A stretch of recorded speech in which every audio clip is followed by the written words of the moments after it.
37. We found Admiral Oris Sky.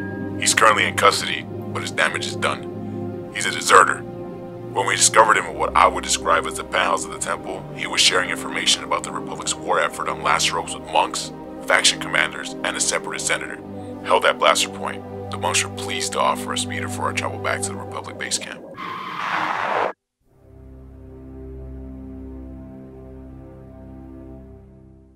I'm Drew, or Packer221, and I built the 7th part of RebelLUG's Laceropes collab.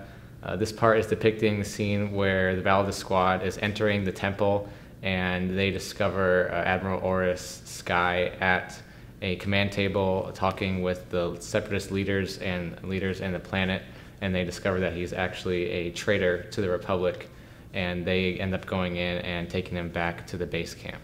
So my MOC is actually what the inside of Olaf's temple would be.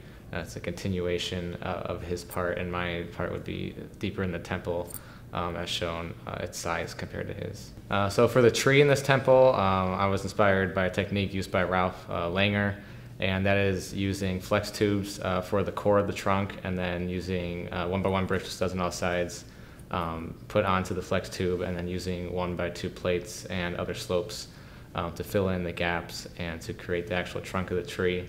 Then using pink and lavender pieces to create the leaves for it. As for the columns of the temple, I used the technique also using 1x1 brick studs on all sides. It's a technique I saw many years ago on LEGO's page, on the creator page, one of the designer videos, and what you use is, like I said, those 1x1 brick studs on all sides and 1x8 tiles, and you offset each brick by 45 degrees to create a circular pillar.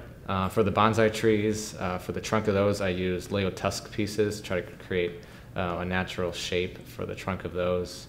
Also incorporated into my MOC are lights, which the hologram at the command table lights up, as well as the lights on each pillar, and I think that gives it a nice effect. So for the border, I used this bricks with studs on the sides to sort of create a flow from the floor to the edge of it. This MOC had to be free form, which is usually used in MOCs with terrain. However, this is a different case, and so I had to be a little bit creative to try and make the base a little more interesting. Thank you for watching the other episodes of the Laceropes collab, as well as where you can order the Validus Squad from AV Figures, are both in the description below. Thank you for watching, and bye.